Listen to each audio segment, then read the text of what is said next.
Лук, наверное, одно из самых известных культурных растений. Трудно представить сегодня ассортимент на кухне любой хозяйки без этого горько-сладкого овоща. Он популярен у многих народов мира, и за все время его существования было выведено множество различных сортов. Все мы прекрасно знаем, что лук можно жарить и тушить, добавлять в супы и мясные блюда, а также можно употреблять в сыром виде в салатах и бутербродах. Друзья, прежде чем мы начнем, подпишитесь на канал и напишите в комментариях, как вы используете лук, и поделитесь этим видео. Итак, о том, какой лук полезнее, до сих пор спорят специалисты. По данным проведенных исследований установлено, что красный имеет свойство замедлять патологические процессы, происходящие в организме, в том числе и развитие рака. Но репчатый лук прекрасно справляется с патогенами и микроорганизмами. Уничтожая их, повышает наш иммунитет за счет содержания достаточного количества витамина С. Таким образом, определить, какой лук лучше, невозможно, так как каждый обладает своими полезными свойствами.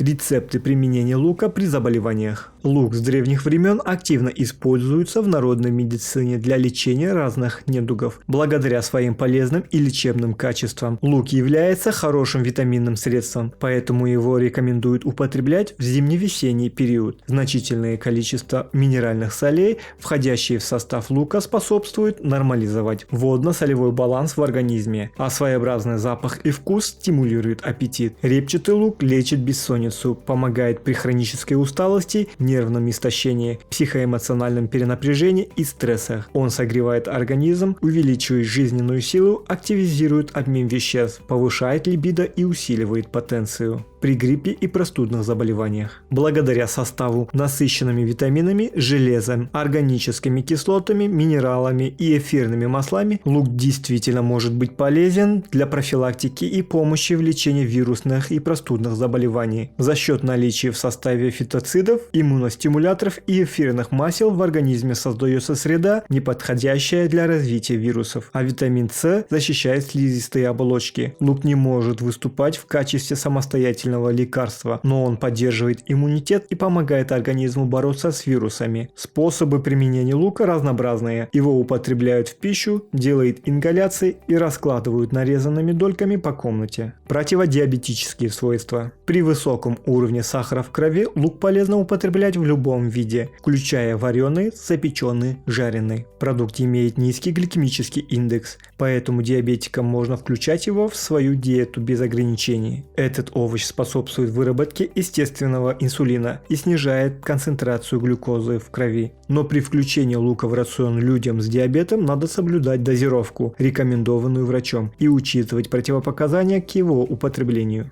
Луковые ингаляции. 1-2 луковицы среднего размера измельчите на терке. После необходимо наклониться над емкостью и накрыть голову большим полотенцем. Вдыхать запах лука нужно не менее 10 минут и повторять процедуру 2-3 раза в день до полного выздоровления. Такая ингаляция подойдет и для лечения ангины. Можно использовать и другой вариант. Луковую кашицу нужно залить кипятком и вдыхать поднимающийся пар. Лук на молоке. 1 крупную луковицу измельчите на терке, залейте стаканом молока, после поместите емкость на водяную баню, доведите до кипения и варите еще 10-15 минут. Далее снимите с огня, укутайте полотенцем или одеялом и отправьте настаиваться в теплом месте на 2 часа. После процедите через марлю. Готовое средство принимают по 1 столовой ложке каждые 2-3 часа. Лук с медом. Полкило репчатого лука пропустите через мясорубку. Смешайте 400 граммов сахара и 50 граммов натурального меда. Добавьте 1 литр дистиллированной воды и хорошо перемешайте. Емкость с ингредиентами переместите на медленный огонь. Доведите до кипения и варите 3 часа. Готовое средство нужно охладить и хранить в плотно закрытой емкости в холодильнике. Принимать его необходимо по 2 столовые ложки 3 раза в день или по 1 ложке 6 раз в день за полчаса до еды. Можно использовать и другой рецепт. Технология приготовления остается прежней, но меняются ингредиенты.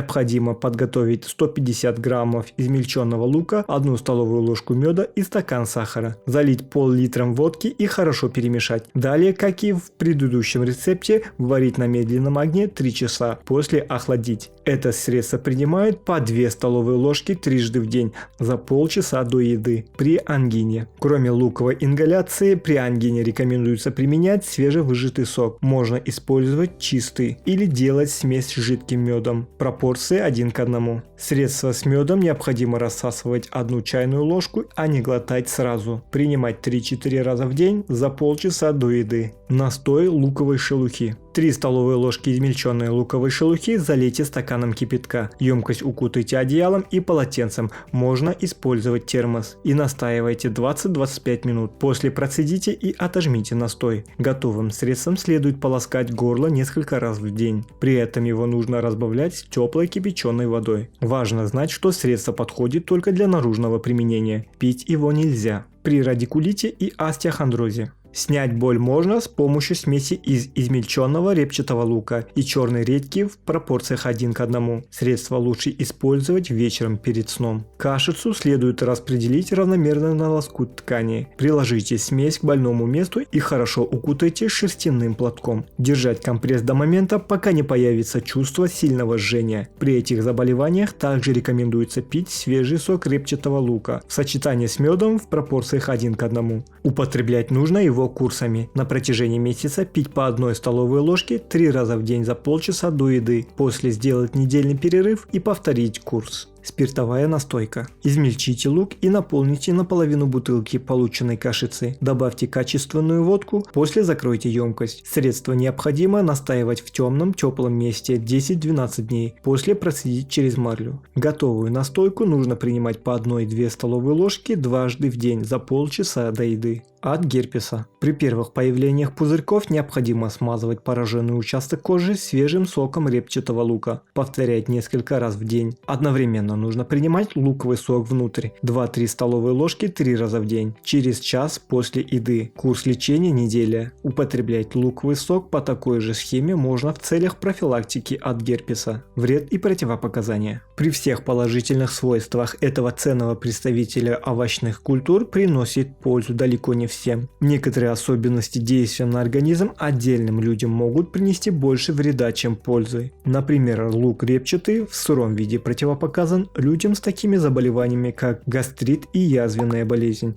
гипертония и хроническое заболевание сердца, нарушение функций почек, острый панкреатит, бронхиальная астма. В абсолютном большинстве случаев любимый многими сладкожгущий овощ приносит только пользу, и даже при наличии противопоказаний запрет на его употребление чаще носит временный характер. Поэтому людям, у которых имеются перечисленные заболевания, стоит посоветоваться с врачом. Возможно, специалист и не установит у них абсолютного противопоказания к употреблению этого полезного овоща.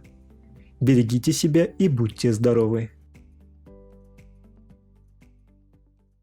Друзья, на этом все. Не забудьте поставить лайк, подписаться на канал, нажать на колокольчик, чтобы не пропустить новые видео. Всем пока!